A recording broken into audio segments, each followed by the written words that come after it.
kuat mental saya bilang kan namanya orang kan pasti kuat mental ya. Saya juga kuat mental. Tapi mental seperti apa? Ya, akhirnya ditanya, kuat mental menghadapi sesuatu. Ternyata yang saya hadapi itu bukan masalah preman, bukan masalah begal, tapi barang gaib. Apa itu? Siluman monyet. Di situ akhirnya singkat cerita, oke. Dia kasih sajen, kita harus bertapa, semedi gitu loh.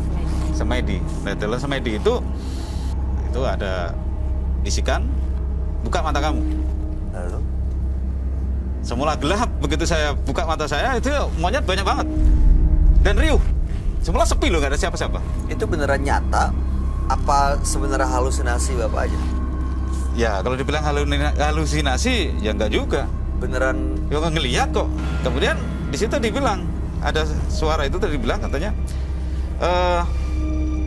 kamu bisa pilih di antara monyet-monyet itu.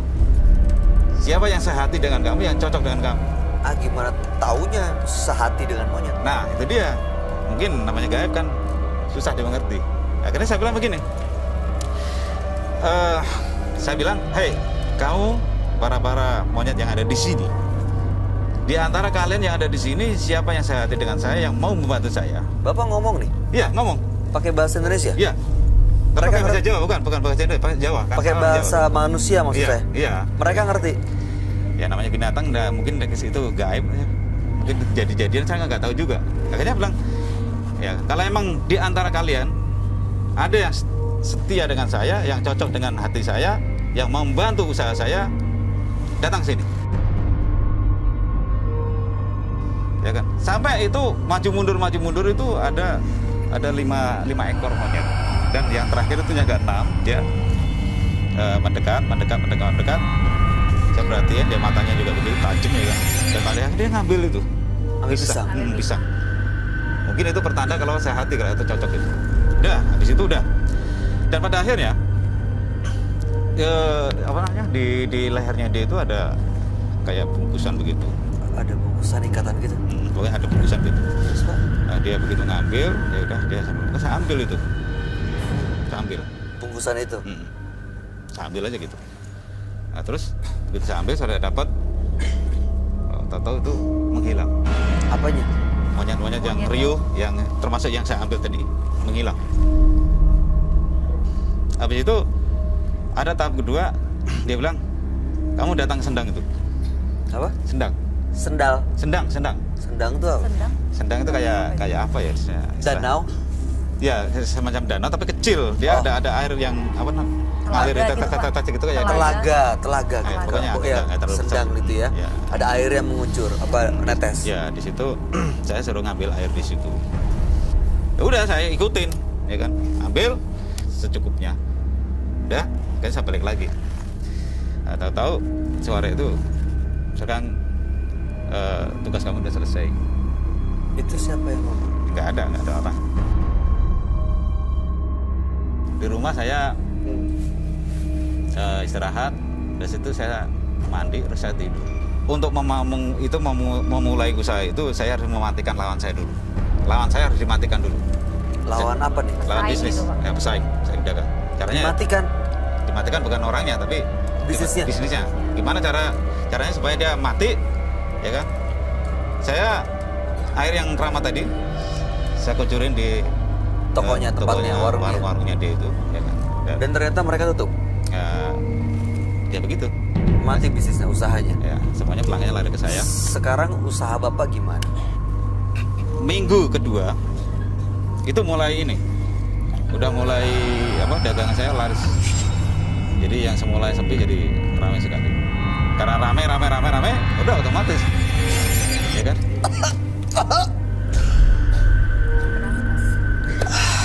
Saya butuh air dong. Boleh minta minum nggak? Minum. Minta minum nggak? Tadi tiba-tiba mual banget. Aduh, ada air nggak? Sebentar ya Pak ya.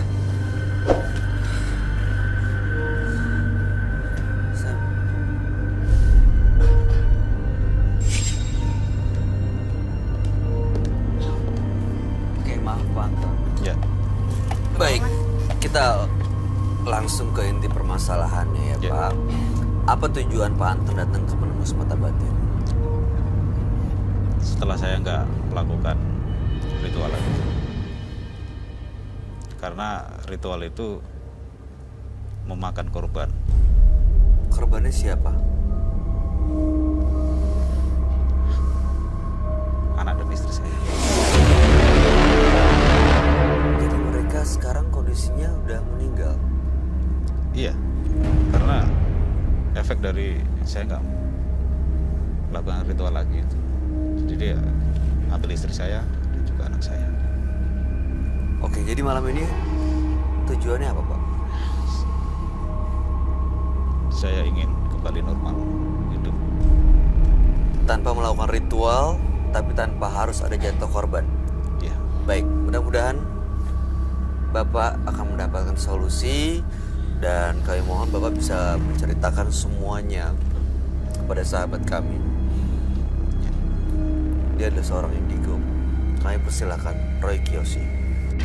Sebelumnya, tim Mata Batin sudah memberikan tanggal lahir dan nomor rumah partisipan kepada Roy Kiyoshi.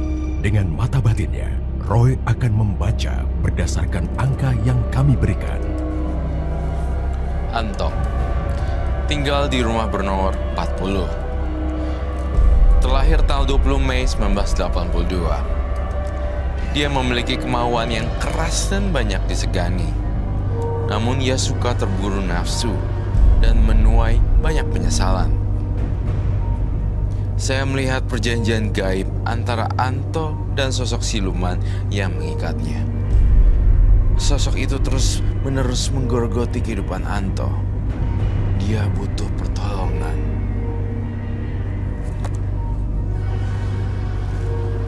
Saya mendengar suara bising di kuping saya. Bising yang sangat kuat sekali. Dan kuping saya sakit sekali di sini. Tapi saya akan membantu Anto.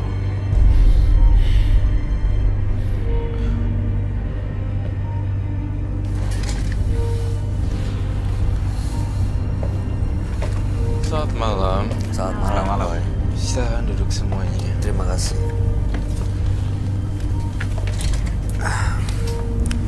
Aku kok ngerasa sesuatu ya di kamu, Ban.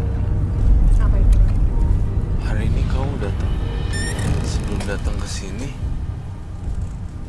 kamu ada semacam Kenapa, Roy? Kenapa?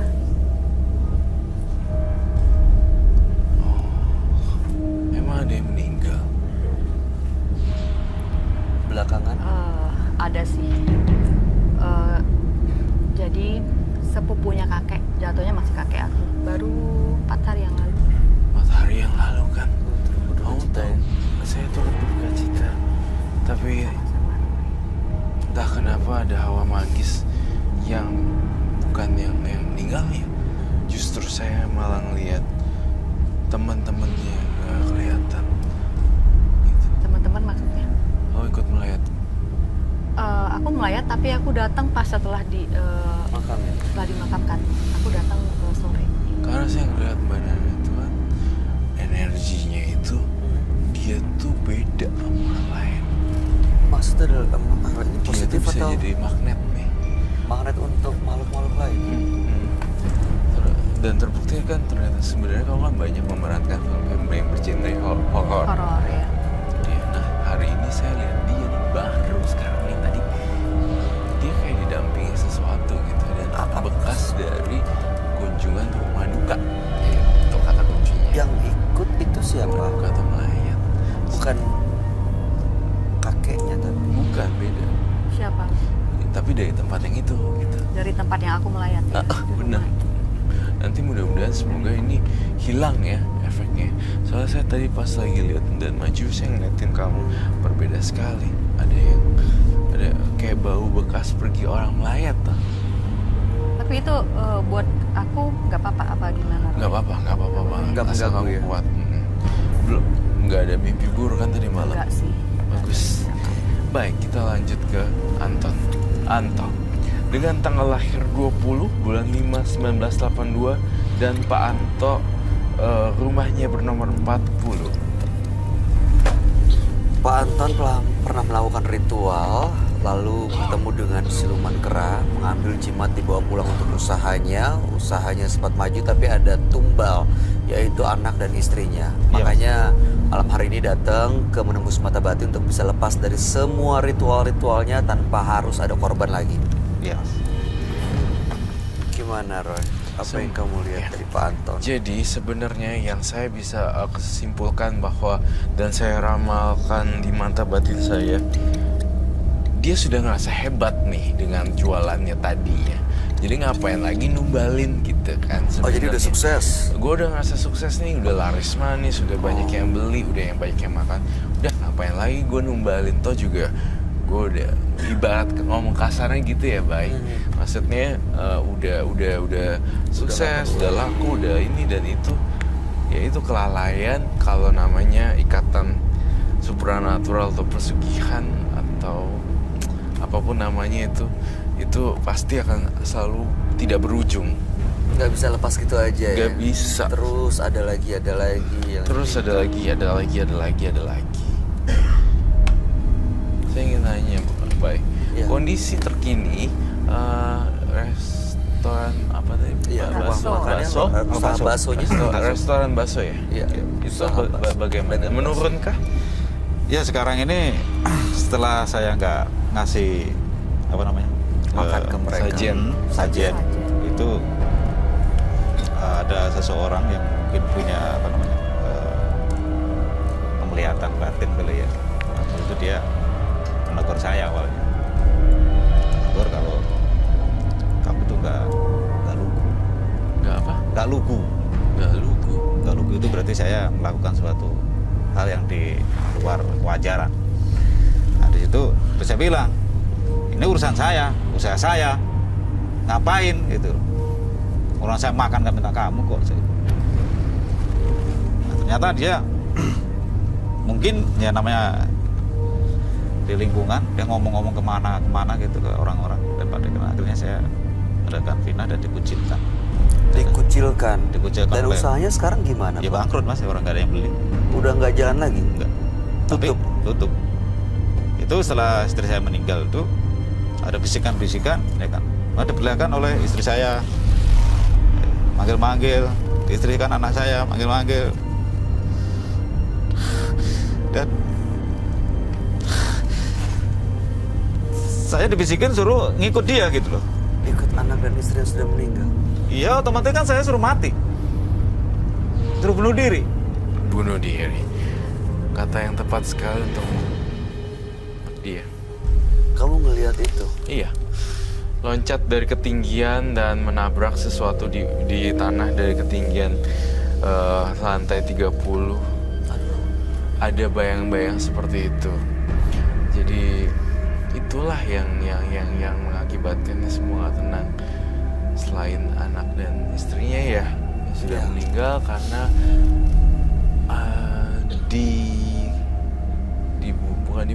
diserap energinya oleh siluman makhluk kera itu. Mereka meninggalnya seperti apa, Pak? Karena apa? Ya meninggalnya tahu-tahu kepleset gitu, jatuh mati. Kebeleset jatuh mati. Kalau anak saya Kenapa?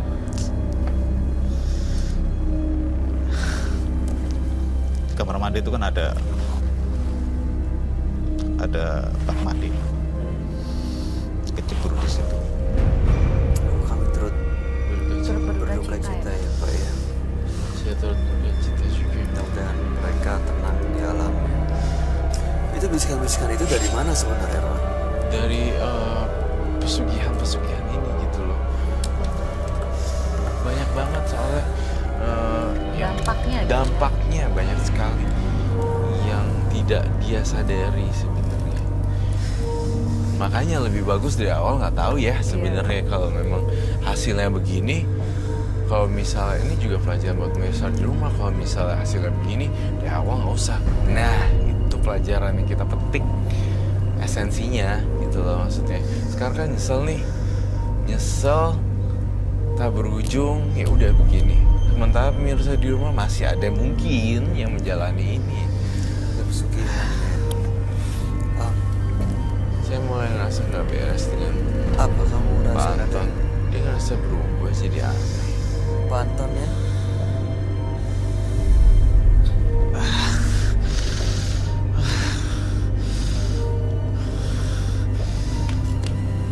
Udah sebentar ya. Dia kenaskan sosok karena pesugihan itu. Kamu kabarin ya dia kayak langsung sekarang. Iya. Sekarang ya bukannya zamannya lagi si arwah keraknya doang yang masuk. Cuma udah jauh sering banget masuk.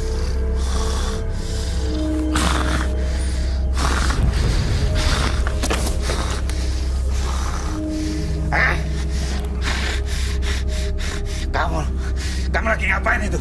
Hah? Bodoh amat, saya lagi gambar. Gak bisa dekat sama saya. Kamu pergi.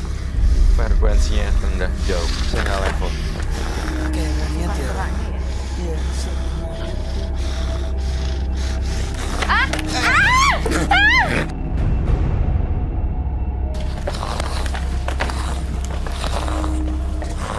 Kenapa kok dia suka aku? Itu suka wanita.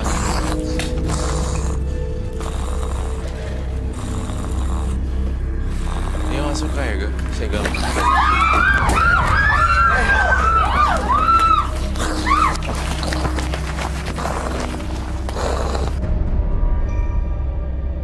Ini tiba-tiba. Ini kuntilanak atau? Ini sebenarnya susah kuntilanak karena bingung juga ini makhluk apa. Pasti kayak makhluk yang organ tubuhnya terbang-terbang. Ya, betul sekali. Yang gantungan gitu. Ya, gelantung. Apa namanya? Gali Lea. Kunyang, sosok kunyang.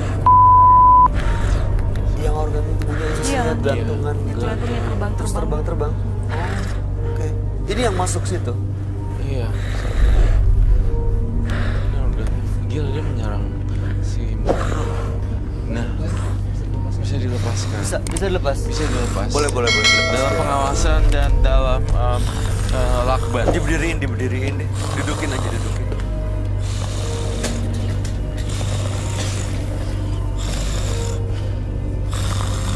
Lepas, biar tinggalin. Aku standby. Kasian dia pantaunya, kasian dia nggak sadar nih.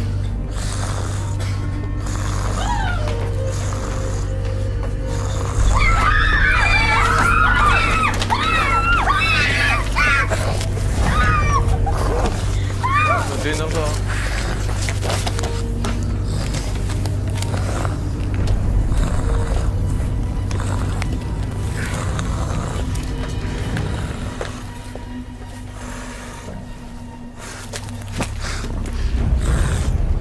Serem banget.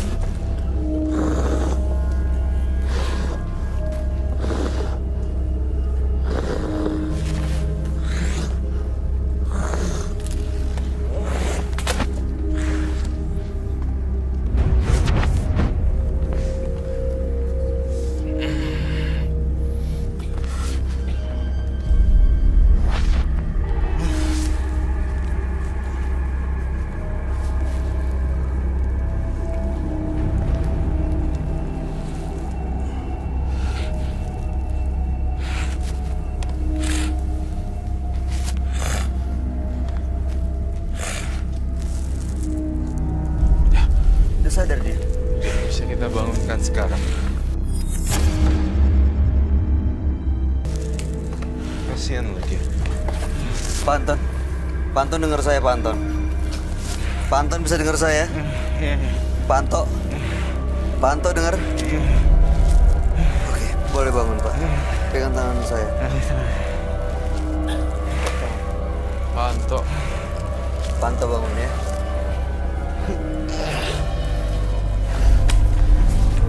serem. Tadi kaget. Kenapa saya Kenapa? curiga? Kok dia nyerang aku ya? Iya, saya curiga. Kamu punya turunan-turunan ada darah. Darah murni supranatural. Terus dia kerasa. Kakek kamu Iya. kakek kamu adalah seorang praktisi supranatural. Baik, saya akan jelaskan satu persatu kenapa ini bisa terjadi kekacauan.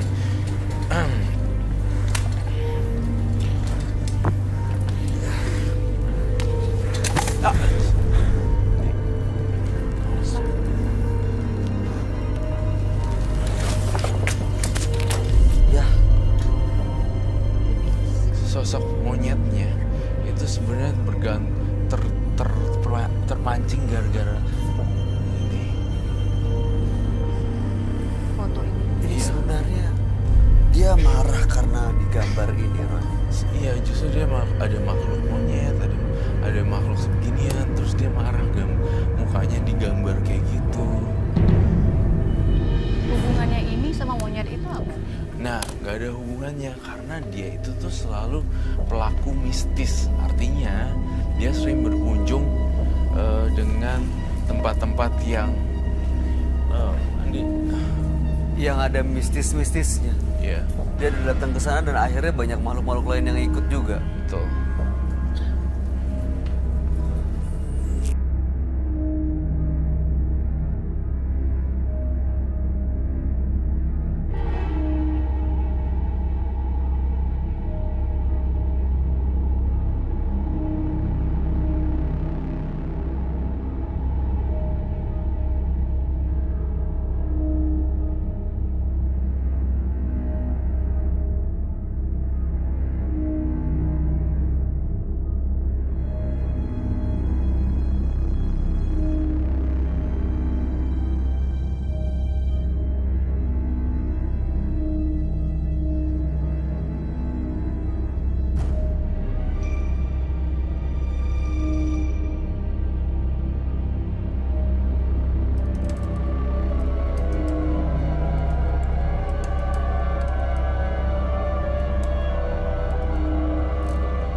Dia akan ke sini, jadi dia ngamuk-ngamuk. Nah, satu lagi penjelasan saya, kenapa sih dia mengincar Mbak Nana? Karena saya ngeliat kamu mempunyai darah biru, saya rasa darah pure blood. Kakek kamu tuh supernatural. Jadi arahnya kayak menyerang Nana. Ini mas. Ini ritual ini yang biasa dilakukan untuk memuja siluman monyet ini. Ya. Dan ini udah lama nggak dilakuin. Ya justru karena saya merasa udah berhasil, Jadi dagangan nggak saya udah ngelakuin lagi. laris lancar, buat apa kan gitu kan? Gak ada artinya kan? Iya, itu dia tadi saya pertama kali bilang, gue udah laris kok, gue ngapain pakai gini-ginian lagi. Nah, ternyata yang dalamnya nih setan-setan jin nih, gila, lu kok gitu Udah Nggak terima. dikasih tapi nggak melakukan ritualnya lagi. Makanya ada